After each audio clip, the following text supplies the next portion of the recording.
किसी भी काम में सक्सेसफुल होने के लिए ज़रूरत है तो जान लगाने की। जान लगा दो या फिर जाने दो।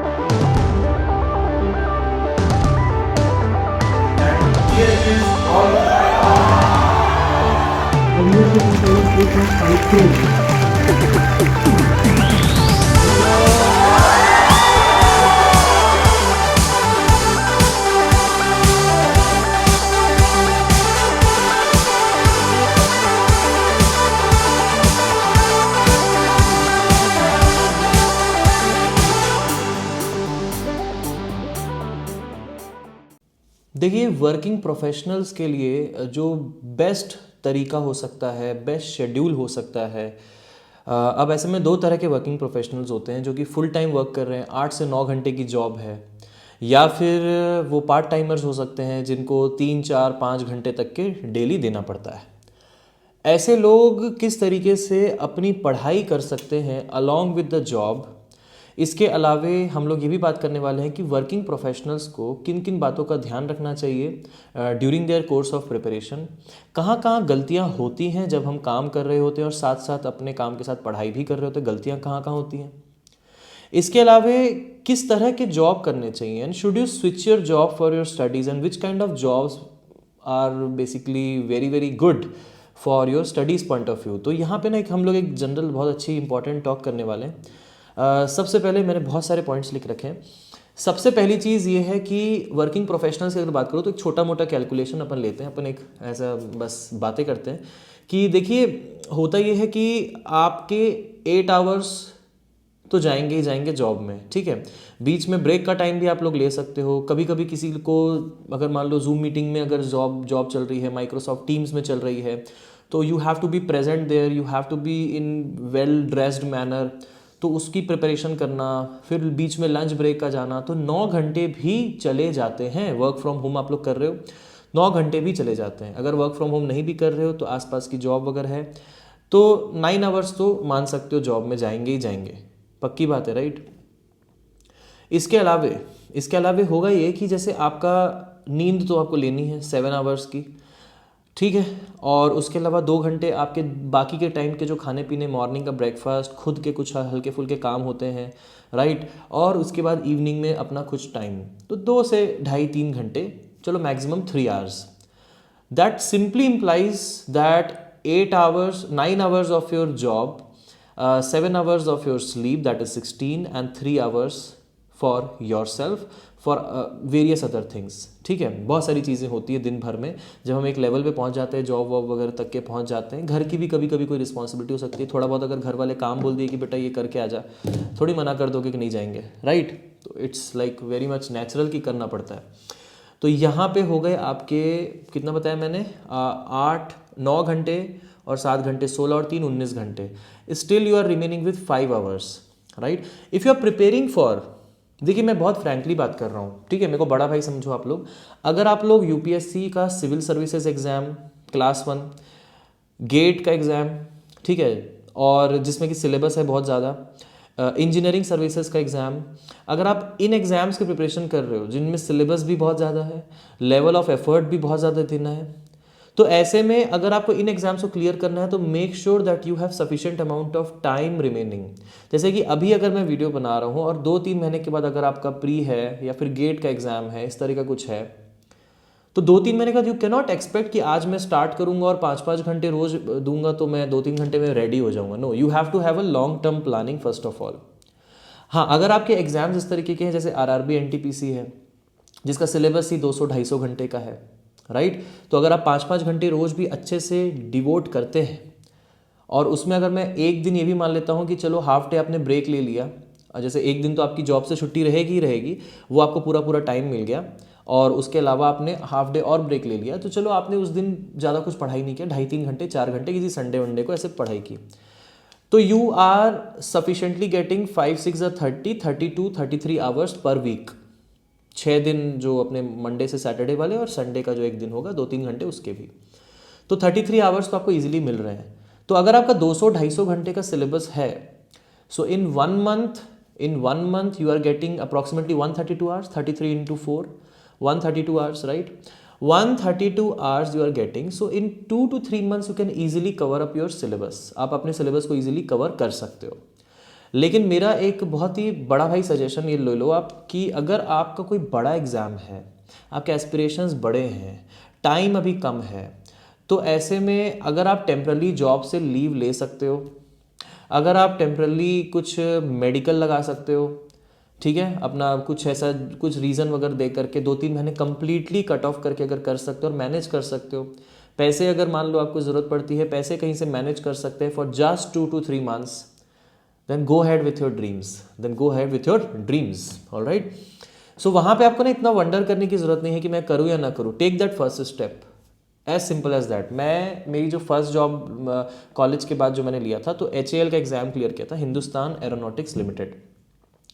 उस पर्टिकुलर जॉब की तैयारी के 1 महीना पहले मैंने अपने पिछले जॉब को छोड़ दिया था जो मुझे कॉलेज से लगा था, उसको छोड़ दिया था मैंने. ठीक है. उसको छोड़ने के बाद जब आप मेडिकल दे देते हो या फिर एक नोटिस पीरियड होता है, उसको सर्व कर रहे हो, तो उस दौरान मतलब मेडिकल देना वैसे ठीक रहता है. मैंने तो खैर नोटिस पीरियड ही दे दिया था क्योंकि मुझे पता था कि मैं HAL मान लो अगर नहीं भी होता है मान लो सिलेक्शन, तो I have to go to some other place but not there. ठीक है. पिछली जॉब में तो नहीं जाना है, तो मैंने तो सीधा उनको एप्लीकेशन दे दिया था कि this is my notice period, right, and 1 month notice I am giving. और फिर मतलब 2 महीना पहले मैंने नोटिस दी थी, 1 month नोटिस को सर्व करके मैंने तो छोड़ दिया था, कंप्लीटली छोड़ दिया था. Anyways, it depends from person to person and their personal aspirations. लेकिन अगर कोई बड़ा एग्जाम की आप तैयारी कर रहे हो, गेट हो गया, सिविल सर्विसेज, इंजीनियरिंग सर्विसेज वगैरह हो गया, या फिर कैट भी हो गया जिसमें 99 परसेंटाइल तो चाहिए ही चाहिए किसी एक IIM के लिए, तो ऐसे में आपको फुल फ्लेजेड जो है तैयारी करनी पड़ेगी. और ऐसे में आपको अगर आप एक फुल टाइम जॉब करते हो तो वहाँ से या तो आप पार्ट टाइम में शिफ्ट करिए या फिर आप कंप्लीटली जॉब को छोड़ दीजिए अगर आप मैनेज कर सकते हो फाइनेंशियली. अगर नहीं कर सकते हो तो स्विच टू पार्ट टाइम. पैसे कम मिलेंगे बट अभी पैसे कमाना एम अभी स्टार्टिंग के करियर में होना भी नहीं चाहिए. मैं एकदम नॉर्मल आप लोगों से बात कर रहा हूँ कि एक ना करियर जब हम लोग स्टार्ट करते हैं तब पैसे कमाना एम नहीं होना चाहिए. तब एम होना चाहिए कि मैं जो जॉब कर रहा हूँ या मैं जो काम कर रहा हूँ, क्या मेरे को उसमें मज़ा आ रहा है, क्या मैं आने वाले 30-35 साल, क्या मैं आने वाले अपने लाइफ के 30 to 35 ईयर्स ये रेगुलरली कर पाऊंगा. If the answer is yes कि I can do this, then you are in your good job. Current job आपकी बढ़िया है, कोई दिक्कत नहीं है. लेकिन अगर आपको लगता है कि नहीं, इससे भी बेहतर मैं डिजर्व करता हूँ, मैं और अच्छा कर सकता हूँ और आने वाले 30-35 साल मैं ये करना चाहता हूँ, तो if you want to do something else, अगर आप कुछ और करना चाहते हो, then you have to take some risk, right. तो कुछ ना कुछ तो रिस्क लेना पड़ेगा और करना पड़ेगा, है ना. उसका कोई फिर ऑप्शन नहीं है आपके दिमाग में, क्योंकि आप ये खुद ही सोचो, आप अगर गलत पर्सन से शादी कर लेते हो, मान के चलो गलत पर्सन से शादी हो जाती है अनफॉर्चुनेटली, तो आप उस पर्सन को कुछ देर के लिए इग्नोर कर सकते हो. ठीक है, 2 घंटे के लिए इग्नोर कर सकते हो, या बातचीत करके आप थोड़ा मामला भी सलटा सकते हो. पॉसिबल है ये चीज़, है ना, पॉसिबल है कि नहीं. ठीक है, मान लो अगर आपको अनफॉर्चुनेटली लगता है कि मुझे कोई पसंद नहीं था, मेरा स्पाउस मेरे को पसंद नहीं है, लेकिन शादी हो गई है, but yes still you can manage some how.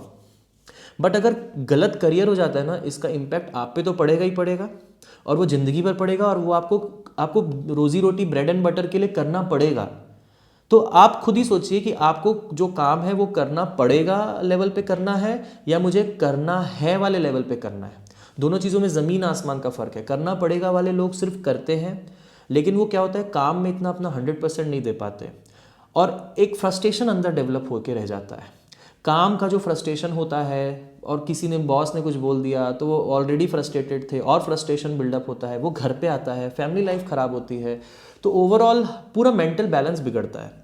तो इसीलिए करियर के स्टार्टिंग में फोकस ऑन लर्निंग. ठीक है, रिमेंबर ऑलवेज अर्निंग सबसेट है लर्निंग का, तो learning should be the top priority. अगर लर्निंग आपकी प्रायोरिटी रहती है तो अर्निंग डेफिनेटली हो जाती है, पक्की बात है. तो जब करियर आपका स्टार्ट होता है, तो अगर आप work from home for example आप कर रहे हो, अभी पोस्ट कोविड एरा की अगर मैं बात करूँ, अभी हम वैक्सीनेशन के बाद वाली भी बात करूँ, अगर लग जाती है सबको, तो पोस्ट कोविड एरा की भी अगर हम लोग बात करते हैं, तो सिंपल सी बात है कि आप कुछ पार्ट टाइम ले सकते हैं. कंटेंट राइटिंग हो जाता है, आप ब्लॉगिंग कर सकते हैं, आप आजकल ग्राफिक्स एंड एनिमेशन अगर आप अच्छा जानते हैं तो वो कर सकते हैं. हमारे कुछ स्टूडेंट्स हैं जो लोग वीडियो एडिटिंग वगैरह में अच्छे हैं, तो वो लोग वीडियो एडिटिंग कर देते हैं. ऐसे करके वो ईजिली 10, 12, 15 हज़ार तक के महीने कमा लेते हैं। मैं बहुत बड़ी बड़ी आपको ख्वाहिशें अभी के लिए नहीं दे रहा हूँ। अभी के लिए आपकी ख्वाहिश होना चाहिए एक अच्छा करियर। एक अच्छा करियर रहेगा जहाँ मन लगा रहेगा तो अपने आप आपका पैसा आता जाएगा। पैसे की बहुत बड़ी टेंशन नहीं होगी, लेकिन उसके लिए मन बनना चाहिए। ठीक है, तो इसी कारण career should be the top priority. किसी भी चीज़ में आप करियर में जाइए। अगर आप पार्ट टाइम या फुल टाइम जॉब करते हैं तो कुछ बातों का आप ख्याल रखिए।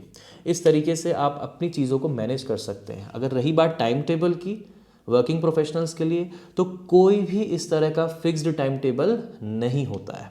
इस तरह का कोई भी फिक्स टाइम टेबल नहीं होता, क्योंकि आपकी दिक्कतें, आपकी परिस्थितियाँ, किस परिस्थिति पे आप जॉब कर रहे हो, आप क्यों कर रहे हो job, what is that driving factor which is moving you towards the job. पढ़ाई छोड़ करके या स्टडीज़ छोड़ करके आप अभी जॉब की तरफ क्यों जा रहे हो? कोई ना कोई तो कारण होगा। वो कारण बहुत कुछ हो सकता है। किसी का परिवार हो सकता है, राइट, किसी की पर्सनल मजबूरी हो सकती है, परिवार ने साथ नहीं दिया तो, राइट। अगर परिवार सक्षम होता तो शायद इसकी नौबत ही नहीं आती, तो हम पढ़ाई ही कर रहे होते। तो बहुत सारे कारण हो सकते हैं। तो इसी कारण मैं किसी के कारण को नहीं जानता, राइट। सबके कारण अलग अलग होते हैं। मेरे भी कारण अलग थे, आपके अलग होंगे।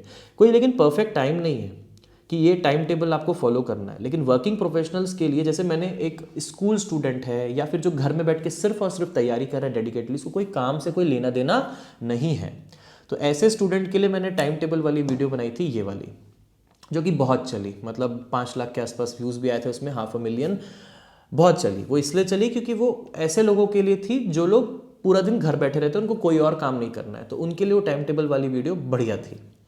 आप लोगों के कमेंट्स आए उस वीडियो में कि सर हमें भी बताइए, हम वर्क करते हैं, पार्ट टाइम वर्क करते हैं, फुल टाइम वर्क करते हैं। तो मुझे लगा कि नहीं यार, इनके लिए एक ऐसा बिल्कुल टाइम टेबल फिक्स बताना कि इतने बजे उठो, ऐसा करो, वैसा करो। आपके काम में कभी आपको रात को 12 बजे की डेडलाइन मिल गई, एक को मैं जानता हूँ, उसको 11:59 की डेडलाइन मिली। अब हाउ कैन यू एक्सपेक्ट कि डेडलाइन उसने 11:59 को किया है तो 12 बजे एकदम सो जाएगा और सुबह 6 बजे उठ जाएगा? It's not possible. Physically, practically, psychologically, emotionally, mentally not possible, right. तो body doesn't work that way, machine नहीं है हम, राइट। तो अगर आप वर्क कर रहे हो, अगर आप काम कर रहे हो, पार्ट टाइम हो, फुल टाइम हो, तो अपने हिसाब से ना मैंने जो पॉइंट्स आपसे डिस्कस किए हैं एज अ बड़ा भाई, उनको आप फोकस में रखिए। अगर आप उन पॉइंट्स को फोकस में रखेंगे तो आई होप आप अपने लिए एक बेहतर सॉल्यूशन निकाल पाएंगे। तो यही एक जेन्युइन एडवाइस है मेरी तरफ से आप सभी के लिए। बहुत बहुत शुक्रिया। जय हिंद, वंदे मातरम।